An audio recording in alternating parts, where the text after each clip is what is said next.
migration, I encourage you to be on that, because I sent you all that link through our website as well. And Amy is working on next month's program for ourselves. And I don't know, Amy, if you have anything to share on that yet or not.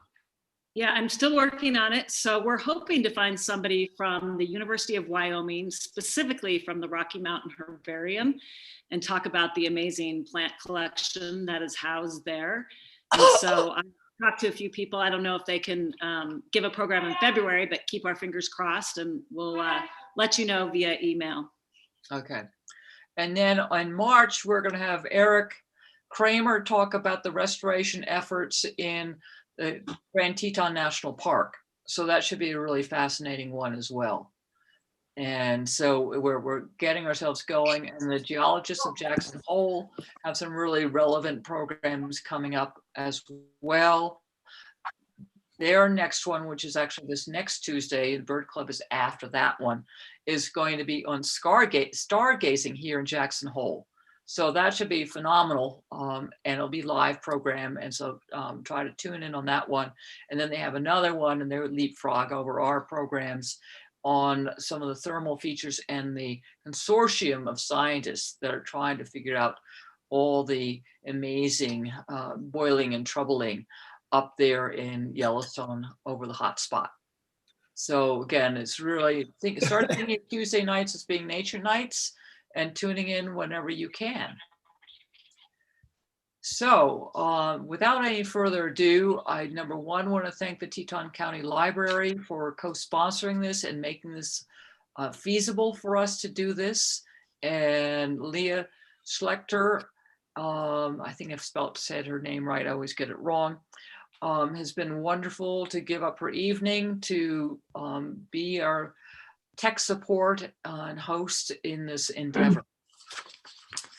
And we have the return of Trevor Bloom, who has been in and out of our programs for a couple of years now.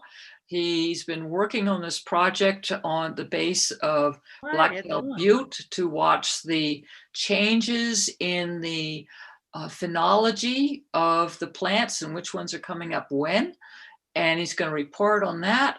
But he's also started his work on sort of phenology and climate change back during his graduate studies of getting his master's of science from Western Washington University, where he is looking at the climate effects on high elevation species, a particular saxifrage, the tiny saxifrage, of which he also used herbarium specimens, which is important to know. Herbarium specimens can be really important for research. So, and also in identification. So if we can get the Rocky Mountain Herbarium program for the next time, don't think it's just all a bunch of dried squish plants. There's a lot more to it than that. Okay.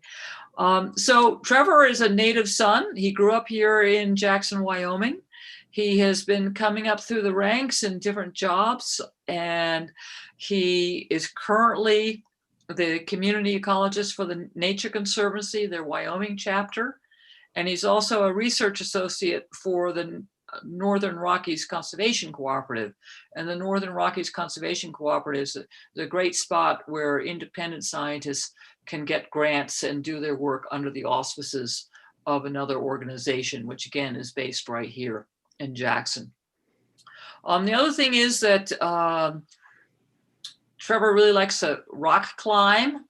And he's a man of his age, which is he's into a lot of technology and very, very concerned about climate change. And so he's been doing all this sort of media efforts trying to show people about how climate change is affecting our environment.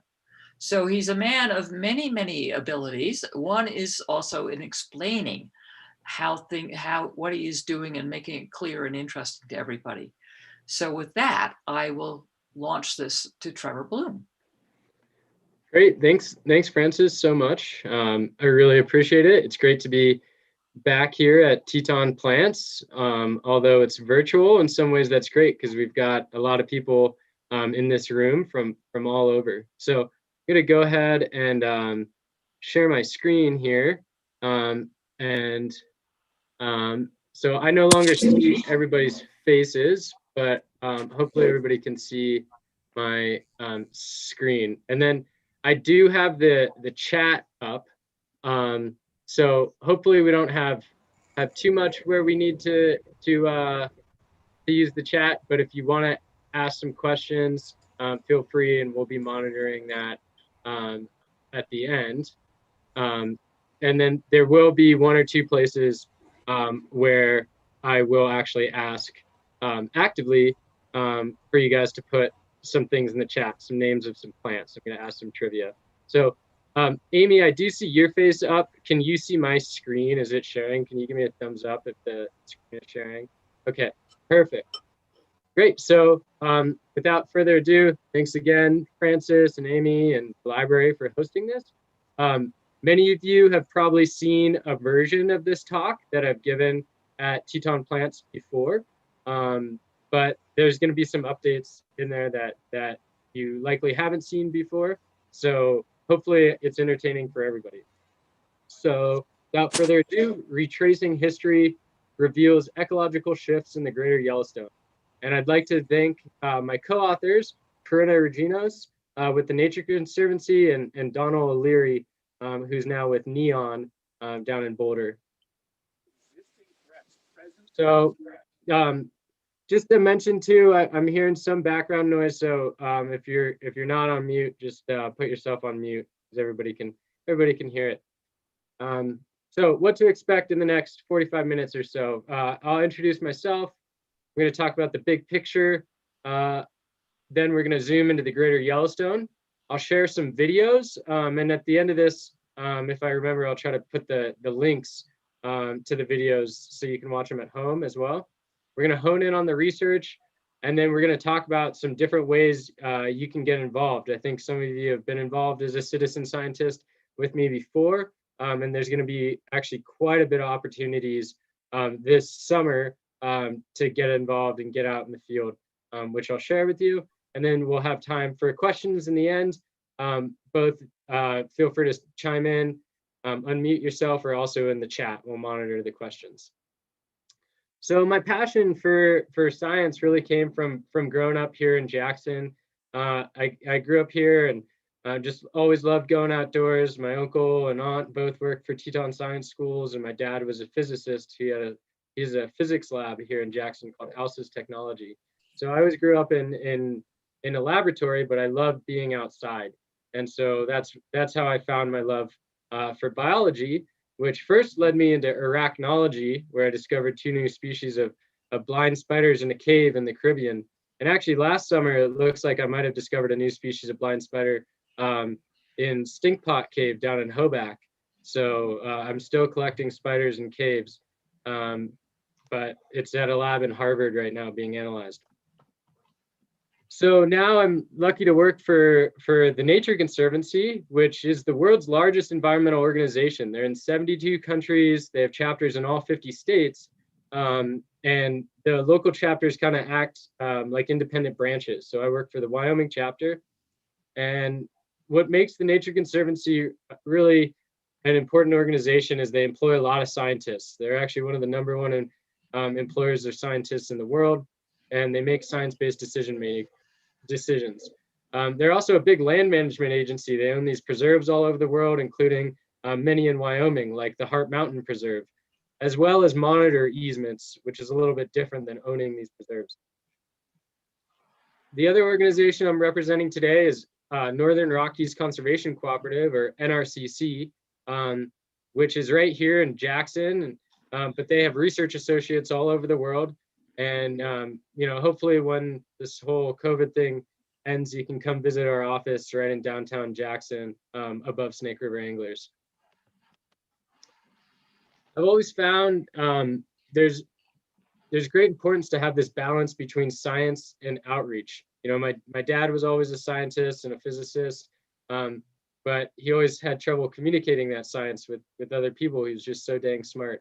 And so I became really interested in outreach at a young age and how to communicate science with the general public. And that led me to filmmaking. It also led me to wildlife guiding. So my other job is wildlife guiding for a company called Guides Jackson Hole, doing guided tours of Grand Teton and Yellowstone National Park. And I just think it's really important to get people out in the field, as well as teach them science in a classroom or through film, especially when we're talking about really difficult issues like climate change. One of the most difficult issues to talk about of my generation, because it's really going to affect my generation and the next generation a lot more than the generation that came before us. And usually climate change is talked about in a pretty negative light or a doomsday light. And the last thing we need is a bunch of depressing news. But the reality is climate change is real. It's happening. In some places it's worse than others. But it's not the end of the world. It's just a disturbance that we're going to need to face head on. So what about climate change in the greater Yellowstone ecosystem, in our backyard, this amazing intact ecosystem? So climate change in the greater Yellowstone, the big takeaway is that Teton County is getting warmer. It's gotten quite a bit warmer since the 1970s. So we're looking at average temperatures over the year, and our minimum temperatures, so our like the nighttime lows, have been what are affected the most. So our minimum temperatures have risen by about 2 degrees Celsius since the 1970s, about 3 degrees Fahrenheit. And that's like our nighttime lows. So I remember when I was going to school in Jackson, the only time we ever got a snow day, it wasn't a snow day, but the temperature dropped below negative 35, and diesel buses can't start at that low of a temperature, and school was canceled. And that happens more and more and more infrequently. We still have cold temperatures, but they're not getting as cold as they historically got. We are also seeing increases in our average and our maximum temperatures, but they're not as dramatic. So it's not like we're seeing super hot summers like ever before, but it is on average warmer than it was in the 1970s. And that's leading to a complete transformation in our snowpack regimes. We'll talk a lot more about snowpack, but our snowpack has changed quite a bit since the 1970s, mostly in snowmelt timing when it melts off the ground. And we can even see in the valley this year is kind of a low snowpack year, even though in the mountains the snowpack's doing pretty well. And that has to do with just that small degree in temperature that changes from snow to rain and melts the snow in the valley. The other thing that's causing our fires, so our fire seasons are much longer than they used to be, and fires are much more frequent than they used to be. And we'll talk about that as well a little bit later. And then the one you hear a lot about is the glaciers. The glaciers are melting, and you see these images of these glaciers in the Arctic regions of the world melting. Well, the reality is it's not just in the Arctic, but it's here in Wyoming. So this is a picture of Mammoth Glacier in the Wind River Mountains. This is right at the foot of Gannett Peak, the highest mountain in Wyoming. And I had the great pleasure and privilege to go with the Bridger-Teton National Forest Glacier Monitoring Team this summer to do repeat photography. So this is at the toe of Mammoth Glacier in 1936. This is the toe of the Mammoth Glacier today.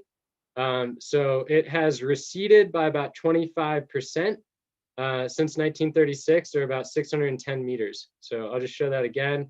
You can see the toe of the glacier is right at your face, and that toe is like about maybe 30 to 50 feet high in this picture. And then here you have to walk almost a kilometer to get to that same toe. You can also see like up higher on the peaks how much snow there is up there, and you can see all that snow is gone.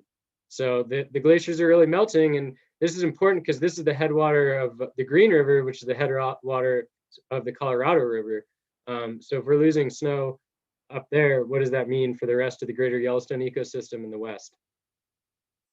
But the story today is more around phenology.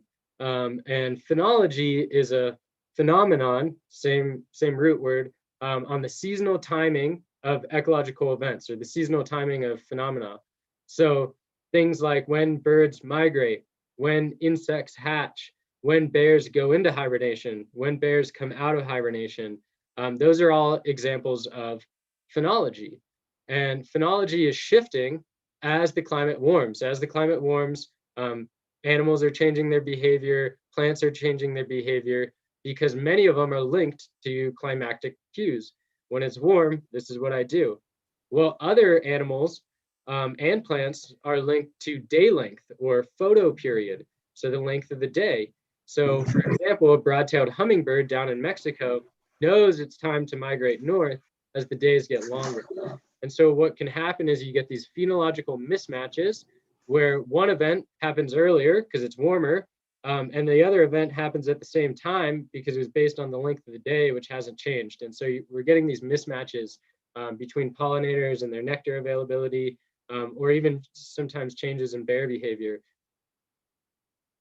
So this story really starts with Frank Craighead. So Frank and John Craighead, they were twin brothers that came out here in the 1920s and made the Tetons their home. They did all sorts of research, most famous for radio coloring grizzly bears, and that was the first radio colors ever invented. But they did all sorts of work, and Frank was really interested in plant phenology, and he wrote this book called For Everything There Is a Season. But I'm not going to get into that too much because I'm going to try to show this video, which I made with Frank's son, Charlie Craighead, and that should explain quite a bit. So hopefully this works. I tried to share my audio with all of you. So.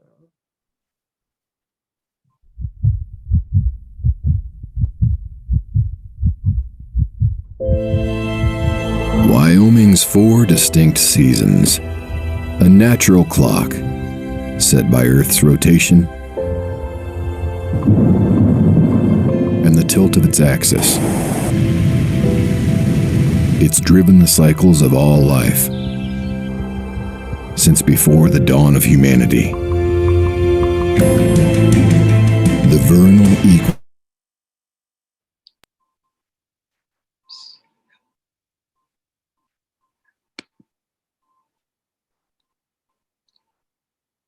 Whoops.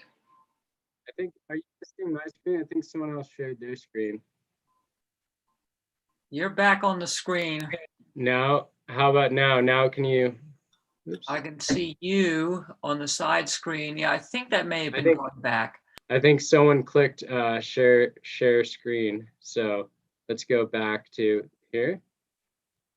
And there, I've got it on the screen. 70s, biologist Frank Craighead began making observations on the seasonal timing of ecological events and published the popular book For Everything There Is a Season. And the Craigheads' research was a family affair. Dad used to take us out all the time. So I look at it now, look at these photos, and there's a 10-year-old kid. You know, these are real living live grizzly bears. And I'm sitting there with it, claws this big. And here's a 10-year-old kid holding it. The bear's alive, it's breathing, and it's looking at me. You know, it was just, I can't believe they did it.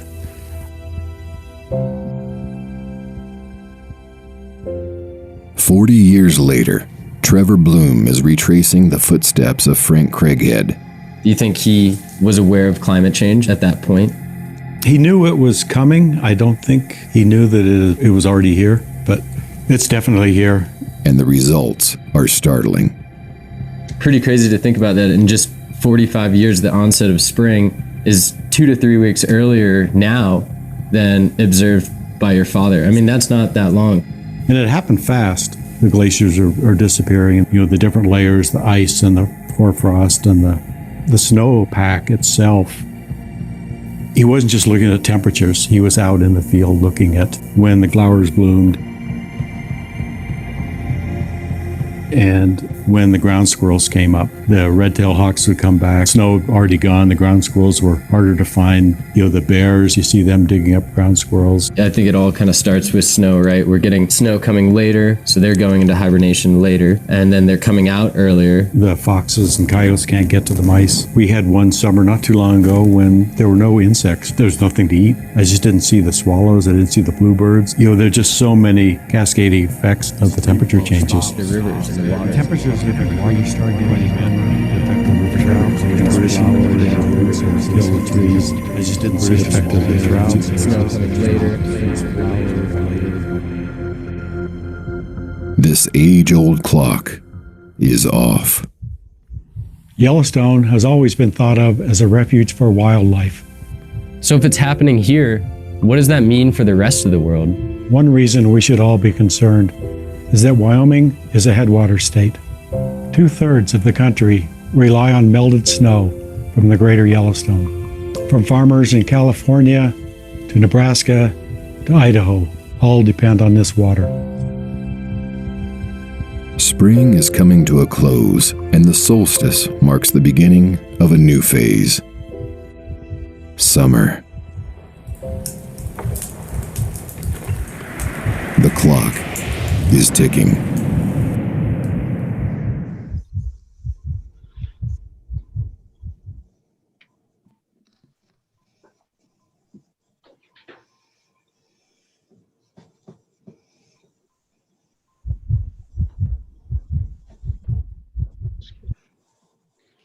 All right, so let's keep going.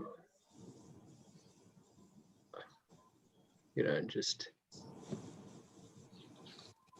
show the video panel. Sounds like someone's audio is on back there. I hear a little bit of echo, but great. I hope that video worked for everyone. So let's dive a little bit deeper into the research. So the first step was data mining historic notes. So Frank Craighead took really detailed handwritten notes to write his book called For Everything There Is a Season. And Corinna, my colleague, got a hold of these notes, many of which you can see, like the corner of this one here is actually, there's a smoke stain there because his historic cabin actually burned down and his nephews ran in there and saved as many archives as they could. And so we digitized these notes for dates of first flowering. And then we found out from Frank's family and from the notes where exactly he went at Blacktail Butte. And we initiated contemporary observations in the same places as Frank. So starting at his cabin site off of Antelope Flats Road, through the sagebrush, and then along the base of Blacktail Butte. So the 4 sites you can see here go along Blacktail Butte, and they're at Moose. And there's each one of those is paired with a climate station as well, where we're recording temperature, but also we had temperature continuously recorded at the Grand Teton National Park headquarters of moose. So we recorded about 100 species twice weekly for the last 5 years now at this point, which is pretty amazing. So what did we collect? Well, we were collecting the presence of absence of all these different phenophases. So did we see leaves? Did we see buds? Did we see flowers? Did we see fruits? Did we see ripe fruits? Did we see senescence or withering away? And the duration of each one of these phases for over 100 species. And this can be used to compare to historic data, and we can also pair this with climate data. So our research topics, one, we're just interested in how has phenology shifted in the past 50 years? What's driving it? What are the climactic factors that are driving it? What are the implications and cascading effects? What does this mean for the greater Yellowstone ecosystem? And then how might this be used to better inform restoration and management? How can we be proactive about this information? Another major component of data collection has been citizen scientists. So we created a program called Wildflower Watch, where we've had up to 250 volunteers in a single year help us collect observations at Blacktail Butte along other sites. And Frank Craighead himself said, the phenological approach to the study of field ecology tends to put one in empathy with the natural environment and reveal the interrelationship of living things to one another. There was also an article by the New York Times during the pandemic that said that keeping a phenological journal right now is one of the best things for your mental health, connect you with nature. So if you're looking for something to do. So currently there are 4 sites, Blacktail Butte, Cache Creek Trail, the Murray Ranch, and Kelly Elementary School. And then we're actually expanding starting this summer to Cody, so other parts of the GYE. And in the last few years, we've had over 500 volunteers aged from 2 to 89 years old come out and help us take observations. And they all get uploaded to Nature's Notebook. And Nature's Notebook is run by the USA Phenological Network. So USA NPN. So phenology isn't just something that we study in the Tetons, it's studied all over the world and all over the United States. And this database is tied to the US Geologic Survey, or the USGS, and the data that we enter into this isn't just used for this study, but it's used for studies because it's open source data used for studies all over the country. And this map on the bottom right of the screen shows this is for back in 2019, but the onset of spring across the United States, whether it's early or late. Red would be early, blue would be late. So you can actually watch this in real time. We're a little early to start watching it in January, but if we start watching this in March and April, we can see how are we tracking in the Tetons. Is spring a little bit early? Is it a little bit late compared to a 10-year average? But let's go ahead and meet a few of the plants. So this is where if anybody wants to chime in on the chat, I'm trying to see if I can actually view the chat. I guess I can't view the chat so right now. But so one of the plants is aspen, common species out here, also arrowleaf balsam root. But one of the trickiest thing is identifying these plants when they're in early stages of leaf out or flowering. So can anyone guess this? Feel free to put it in the chat. Which one this guy is? Yeah, I'm getting a good correct calls on this one from how I'm looking at it. One even put in the botanical name. Ooh, we got Taraxacum officially. Yeah, there we go. Dandelion. All right, so that one's easy-ish, right? Let's try a little bit harder. How about this one?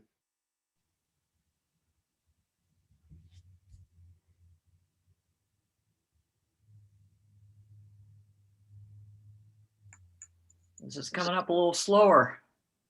Oh, we got 1, 2. Don't be shy, everybody.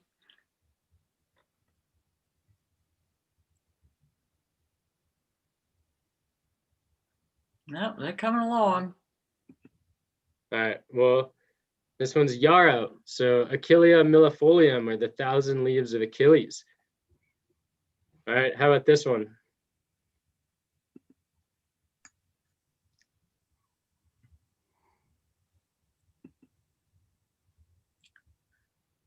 We've got Karen Klaus and Chris and Meg Gilbert all doing a great job here.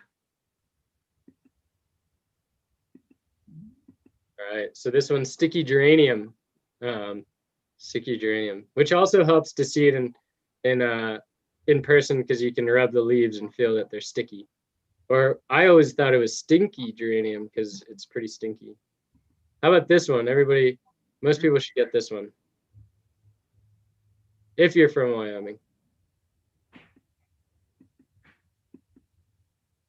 That's popping. Yeah, so sagebrush, big sage. So great. And then there's all sorts of other fun ones, like this one is a buttercup fruit that I'm holding up here. But long story short, for the last few years, I've been hiking mountains and looking at flowers. So from 2017 to 2020, I hiked Blacktail Butte over 300 times and recorded over 48,000 plant observations to compare to Craighead's records. And the results. So this is the fun stuff, and bear with me here. You don't need to understand everything in these graphs, but I just thought I'd present them. So early spring events have changed the most. So early spring flowers, these are plants that flower before June 15th, have shifted the most. So on average, early spring flowers are coming out 17 days earlier than they were in the 1970s. So on this graph, the blue dots are the average date of first flower for Craighead's time. The red triangles are the average date of first flower for my observations. The whiskers are the range of variability. So you can see that there is variability in those first flowering dates, but all across the board, my observations are much earlier than Craighead's. In some cases, like in the case of hooded phlox, Phlox hoodii, it's coming out 36 days earlier than observed by Frank Craighead, with no overlap. Others have more overlap. But in general, we're seeing a very clear signal with the early spring flowers that they're coming out much earlier. Midsummer flowers are not coming out quite as much earlier, but they're still coming out about 10 days earlier. So midsummer flowers are flowers that flower before July 15th. Things like arnica and the myanthemums, the false lily of the valleys, and leopard lily. So they're coming out consistently earlier. But then they're more variable for the other groups. Late flowering species are flowers that come out after July 15th. Things like northern bedstraw, harebell, yampa. Those late summer flowers, we don't see them coming out with any clear signal at all, whether they're coming out earlier or if they are by about 2 days earlier. Berries, plants that produce berries are in general flowering about 7 days earlier.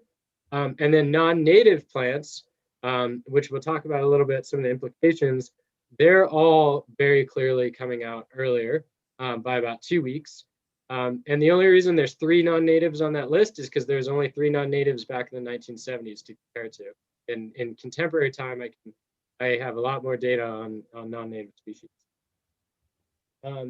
But in general, this shows all those groups condensed into one. The early flowers are coming out 17 days earlier, midsummer flowers about 10 days earlier, late summer flowers about 2 days earlier, berries about 5 days earlier, and non-natives about 14 days earlier. So why? Why do different groups come out at different times, and what's causing this? So this is an example of, this is Donald O'Leary, my colleague, and this is one of the climate sensors we have in the field. So temperature is a big driver. Spring temps have increased by about 2 degrees Celsius. So early spring temperatures have increased. That's March, April, May is what I call spring temperatures out here. And snow is melting off on average at Moose. So this is from the headquarters, Grand Teton National Park headquarters, is melting off 21 days earlier than it was in the 1970s. And phenology is tightly correlated with this. So this is another graph. This is a regression where you have spring temperature, March, April, May temperature on this axis, and phenology DOY, which stands for day of year. So like the 150th day of the year is approximately May 1st, right?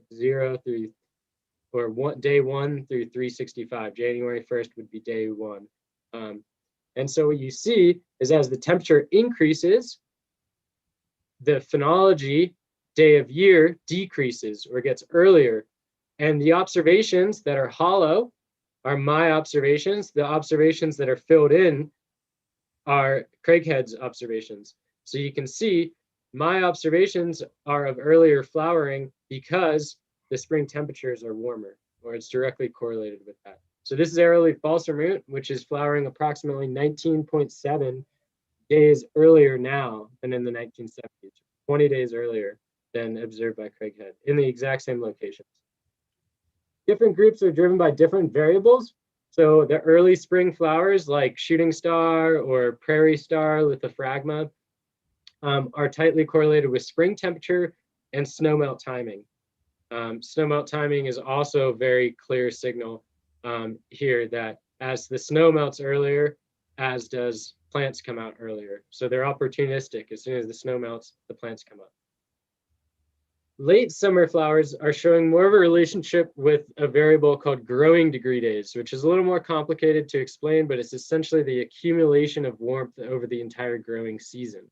And growing degree days have not changed as dramatically as early spring temperatures, because that's the accumulation of warmth over the entire growing season, but they still have changed. So the late summer flowers are more correlated with that.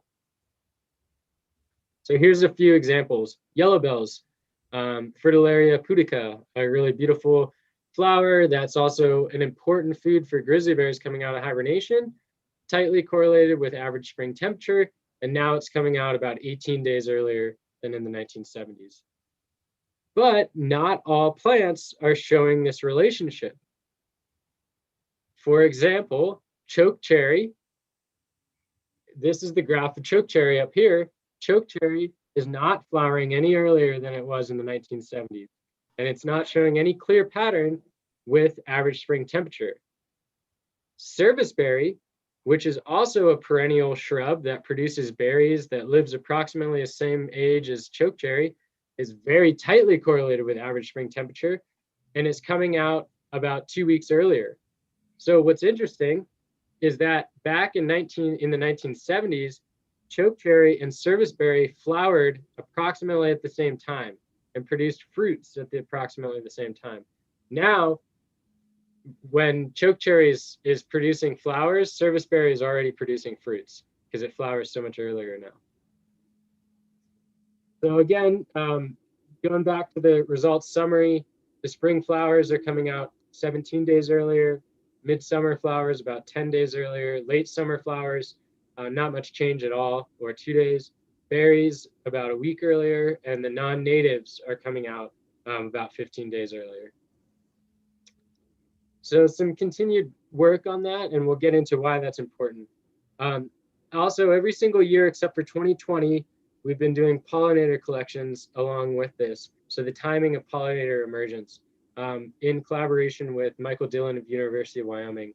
This summer, because of the pandemic, we weren't able to get undergraduate students out here. So we did not do pollinator collections, unfortunately. Hopefully we will do them again in the future.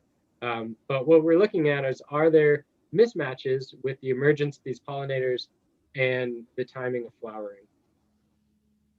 The other thing we've done is we've expanded, we're trying to build capacity with this project, so we've expanded the Wildflower Watch project with the citizen science data to other locations, including Grand Teton National Park, Bridger Teton National Forest. I helped Yellowstone set up a phenology project, which I hope continues. They just had turnover in staff, so it's unclear whether it's going to continue in the future, but I really hope it does. And now expanding into Cody to see if these changes are uniform across the entire GYE. But who cares? Like, why does this matter that we're seeing these changes? So phenology informs restoration. So here's Eric Kramer, who's going to be speaking in a few weeks to you guys in Grand Teton National Park. So phenology informs restoration in many ways. So we're working closely with Grand Teton National Park, sharing this data with them. So one thing that we're using the data for is we're helping use this data to inform the timing of seed collections. When should they go out and collect the seeds of these different plants? Because it's a moving target if they're changing when they're fruiting. So we're helping provide information for that. We're also helping use it to define a window for weed management for Teton County weed and pest and for the park. So you want to get musk thistle before it flowers, what's the date range for that? It also can inform restoration because we're finding out that some species are more sensitive than others to climate change. So maybe we should be targeting those species, or maybe there's certain species we should be ignoring because they look like they're doing pretty well, or some that we don't think will do well at all. So we shouldn't be targeting those species. And the whole idea is, what does a resilient community look like? You know, if some of these are changing and others don't, what does that mean for the overall plant community? And in general, we're blessed in Grand Teton National Park that we have such huge plant diversity and such a diverse topography of a landscape that even if some of these are flowering earlier, you know, a bear can still walk another kilometer and still find food because it's such a diverse landscape. Also, the observed variation that we're seeing in the invasive species suggests what's called a competitive advantage. So actually, a lot of the data is showing that the plants that are coming out earlier, they are adapting to climate change. They're following the temperature. And so the invasive species are really keyed into this. They're very successful with this, which means that they could continue to do really well in Teton County, things like musk thistle. As in a warming climate, it looks like invasive species are going to continue to do well. What we also found is that the early season forbs, the early season plants, are shifting the most. And early season forbs are critical food sources for sage grouse. Their brood success, their nesting success is tied to how many different plant species are out there. And also grizzly bears coming out of hibernation. And the thing is, they're coming out earlier, in some ways is good, but it also makes them really susceptible to frost damage because you're still getting late season frosts that can kill off the whole crop. And so one of our recommendations to Grand Teton is that conservation efforts should really target early season forbs. And one exciting thing this spring that I'm helping Grand Teton get off the ground is we're actually going to start doing seed collections on early season forbs, where they've been doing mostly seed collections in July, August, September of later flowering species. We're going to start doing collections of rare, more cryptic species, earlier flowering species. And that will be something that we're going to be actively seeking volunteers for. I can't advertise for it right now because we're not sure what that is going to look like with COVID, but we're definitely going to reach out to this Teton Plants group for people that can identify these early season forbs and help us collect. There's still a lot of unknowns with phenology. You know, how could these shifts drive phenological mismatches with pollinators, with bears? Could it increase bear-human conflicts? You know, for example, you know, everybody heard the story of grizzly bear 399 this year going as far as Fall Creek Road and even further than that, looking for food in the fall. That because the berries dried up and went away in the fall, and she didn't have food sources in Grand Teton and needed to wander further. There's a lot of question there with bear-human conflict. And then how does this tie to migration? That's another big unknown question. Also, there's these social implications of Wildflower Watch and getting people involved in citizen science. We've set clear learning objectives. We've been working with Teton Science School, with the Jacksonville Community School, with Jacksonville High School students. I'm teaching them about climate change and native plants and habitat restoration. And so we've tried to increase public involvement in science and conservation. And the Craighead story is a really powerful story that's helped me talk to other parts of Wyoming about climate change, you know, with climate deniers, because you can tell a powerful story of how a landscape's already changed, not how it's going to change, but how it's already changed. And then just quickly, I want to do some plugs for some other exciting work that's going on. I know many of you guys have probably seen this phenology talk and you're waiting for me to give another one. So here's the next research that's going on. So one is there's preliminary planning to expand Wildflower Watch to the Draper Museum in Cody, which is really exciting, and integrating some native plant exhibits inside the Draper Museum of Natural History, which will be great.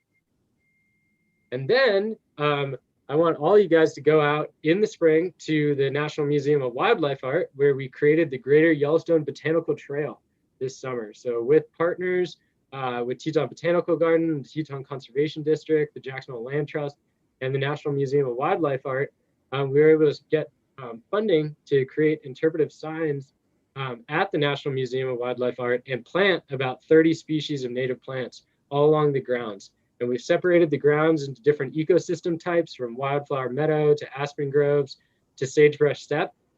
And we're going to continue planting those and then build out a multimedia tour, audio tour, where we might actually reach out to some people in this audience to record your voice to go on a tour that's going to be on an app, so people can do a tour of native plants at the National Museum of Wildlife Art.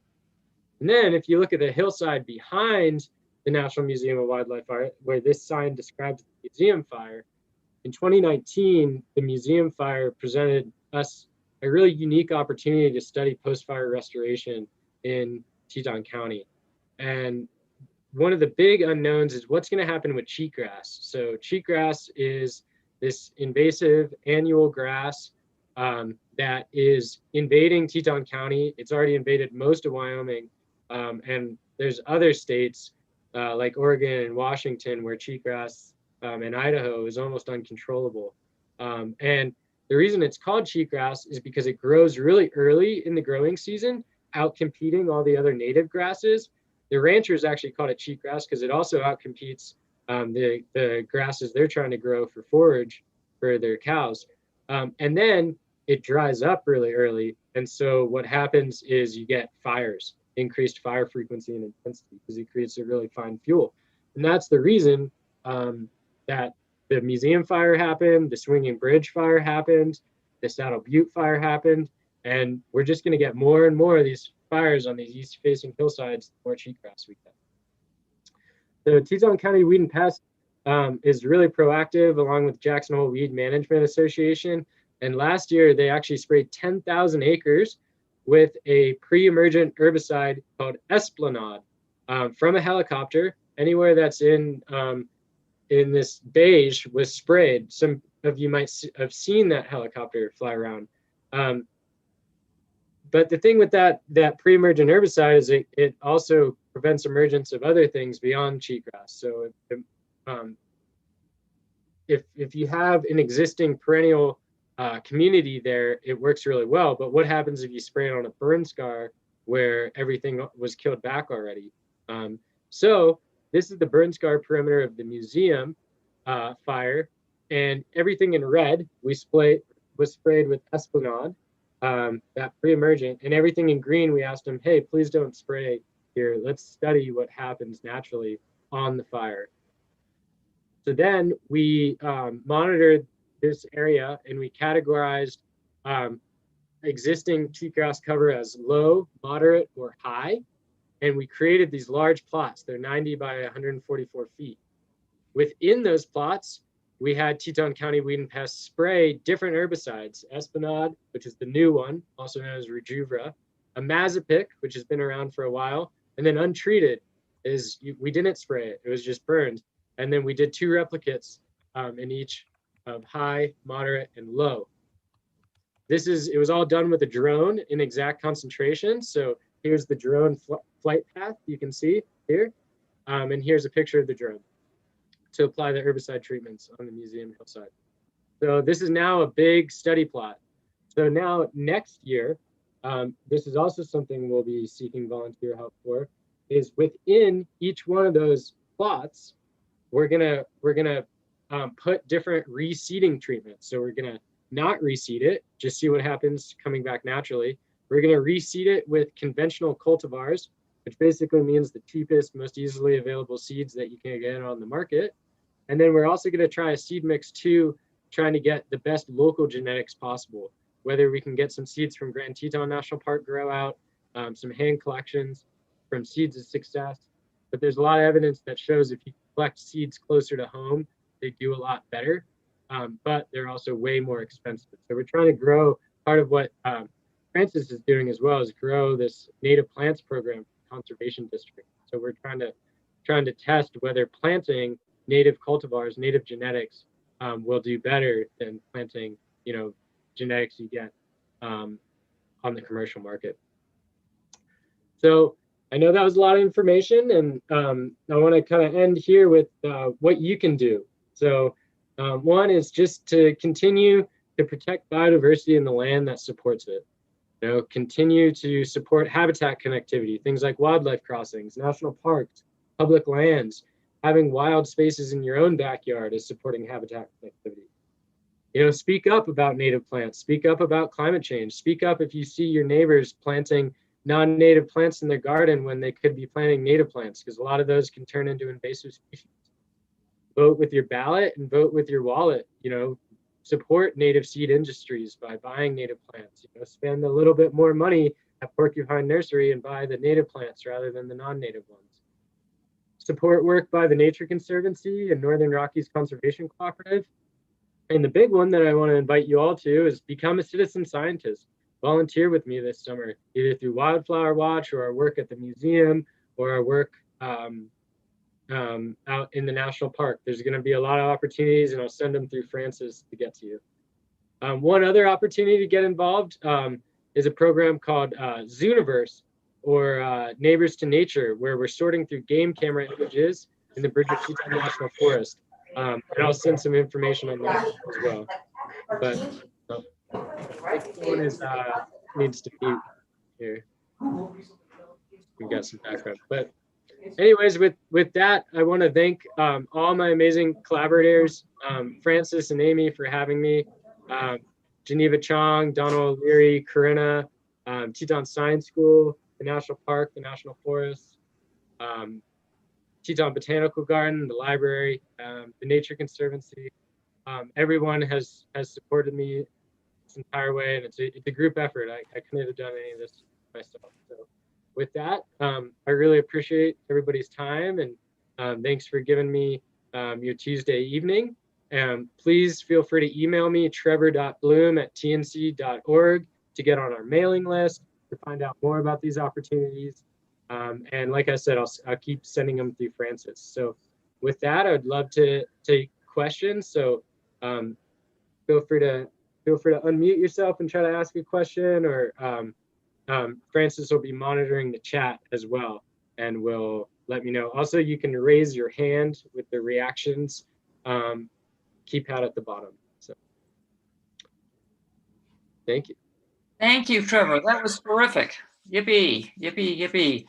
Just shows what dedication is required in order to do real science that can then be used in so many different ways. And I think sometimes we forget that how much work it involves, and that consistency, every 2 weeks to be going out twice a week to go out and do all this data collection, and all of those of you who have helped to volunteer to gather that information is terrific. So thank you all for making this information available.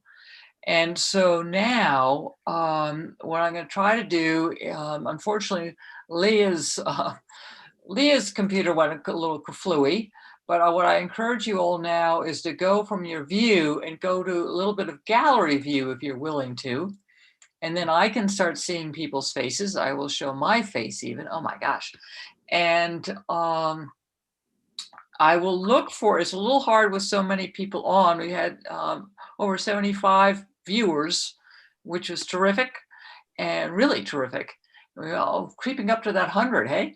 And so let's see what we have for questions. I think probably the best bet is if you have questions on chat, because I may be able to pick those up the easiest. And right now I'm getting a lot of thank yous. And we have a journalist, Chris Milgate, who's been answering all the questions, which has been great. She did a story, and give it a read. We'll try to get that up on online for everybody. One question here is, are leash dogs allowed on the Botanical Trail? By Donna Whitham. I believe so. I believe they are on the grounds of the museum. Hopefully I'm not saying anything that's wrong, but the other thing that's great about that Botanical Trail is that it is free and open to the public. So of course the museum would love for you to go into the museum and see their exhibit as well, but you're welcome to go to the Botanical Trail without paying entrance into the museum. So it's a free, open to the public. And I have seen leash dogs on the trail. I'm not sure if they're allowed, but I think you could get away with it. Hopefully no one from the museum, if anybody from the museum's on and I'm giving false information, but I've definitely seen dogs out there. Good. Including my own. So Trevor, how do you fit this all in? I don't know. I'm not sure yet. I mean, you must I'm a be little worried about this summer. Yeah, trying to allocate all my time. But yeah, I love doing it. I think that's the big thing. I'm passionate about it, and I love doing it. And it's kept me sane during the pandemic. I was still able to go out to Grand Teton and hang out with all my flower friends, and that definitely kept me going and kept me sane. And also we were still able to run the wildflower watch hikes as well. We just kept the group size to 10 and met at the trailhead. So we definitely think we're gonna keep that up this year. So be sure to look out for those announcements. The one thing we did differently this year than in the past we just said, here's the date, here's the time, show up at the trailhead.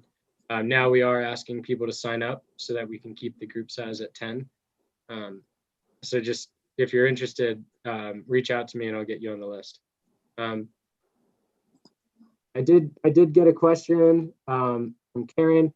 How many years of data did Frank Craighead have compared to your 5 years of data? With the high range of variability in climate, how many years of data do you think is really needed to get a picture of change, especially for those who may not have the benefit of prior data from the 1970s for comparison? So that's a very good question. Frank Craighead had about 8 years of observation, but he did not, as meticulously as we did, record every species in every year. And so although he had observations for up to 100 species, only 51 of those species had at least 3 years of observations. And that was the cutoff to compare to the historic data. So essentially each one of those species had about 3 years of historic data. So once we hit 4 years, we felt like we had enough to compare to his, and 5 years is better. And in real time, like to get trends moving forward, really, I think you kind of want a continuous data set going forward. So starting this next year, I'm gonna drop the number of observations I make to 1 day per week, as opposed to 2 or 3, because I'm starting these restoration projects, but I'm gonna try to keep that going for as long as we can. And then hopefully this happens, but Grand Teton National Park let me know they're actually gonna give me a technician 1 day a week to do phenology observations 1 day a week. So they think this is important enough that they're gonna dedicate a staff member 1 day a week. So between the two of us, we'll have 2 days of observations going forward in the future, and hope to keep that going. There's a research lab down in Gothic, Colorado, called Rocky Mountain Biological Research Lab, the David Inouye Lab, and they've had continuous phenological observations since 1973 going. So with no breaks, obviously that's the gold standard. But we'll see if I'm still doing this in 50 years. I hope so. I see another question about why you think chokecherry is apparently not responding to temperature change. Does the data have any statistical power for this species? That's a great question, Rose. And so one, the data doesn't have any statistical power, meaning there's a few things. So one, we didn't present individual species data, like this species is flowering 18 days earlier, and there's a significant change because you're comparing 3 years of observation to 3 years of observation. So there's actually not statistical power to do that. But when you group them together into a group like berries or spring flowers, then you have 20 species in that group compared to 20 species in the past. And then you have statistical power. So it is hard to tell the story of an individual species with so few data points. But it is clear that some species just aren't responding to temperature. And so one of the reasons I think chokecherry, one is it's a long-lived perennial. So maybe some of the plants that we're observing are like the same plants that Craighead was observing. They could have been alive this whole time. The other is, and within a single generation, they're not as prone to changing to temperature as if you have multiple generations, like an annual forb probably can change a lot faster than a long-lived perennial. Also, they might just be responding to things like day length cues, or some plants, there's just like this internal clock. I've talked to this botanical garden in Dublin, Ireland, and they said that they'll plant poplar trees from like the Netherlands at the botanical garden, and they'll leaf out at the same times that they would in the Netherlands. They don't respond to the climate, the local climate. They respond to wherever their seed was sourced from. So, you know, there's all these mysteries, and it seems like there's a lot more variation in like the trees and shrubs than there is in the annuals. So that's a really good question, and Rose, you probably know more about that than I do. So if you have other ideas for why that might be. Other thing I saw the last couple of years, I've seen lots of chokecherry blossoms and very few berries to follow. Am I right in this observation? And if so, what's happening to the berries? That is also something that I've observed. And I don't have a clear answer. One could be a phenological mismatch because the chokecherries are not flowering earlier, so they're not responding to climate. And it's very likely that insect pollinators are responding to temperature and might be coming out earlier. So that could be it. I'm not sure, but it's actually been hard for me at Blacktail Butte to find chokecherries, like mature chokecherries. More and more, you know, I'll see the flowers come out and then there'll be no berries on it. The other days could just be predation by deer and herbivory. We have a question. Hey, Trevor, this is Kevin Taylor. Hey, first of all, I just want to affirm that you're an incredible asset to this ecosystem. So thank you. Thank you for all the great work that you do.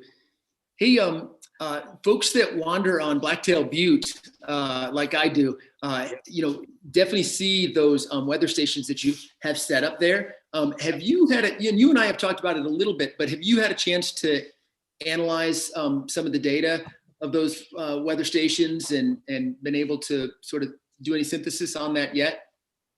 Yeah, that's a great question. And yeah, you're the, you know, one of the only people that's reached out to me to see, because you've run into them because they're all over up there. And we've downloaded all the data and we have all the data and we've actively reset them. And we have begun to analyze it, but not in a way that we can present it. But you know, what you've run into is that we got permits from the national park to basically set up like 38 of them all across Blacktail Butte on randomly placed locations everywhere from the top to north facing, south facing, east facing. And the idea would be to characterize the microclimate of the entire butte, and then do some sort of basic model of the microclimate of the butte, and then tie that to phenology as well.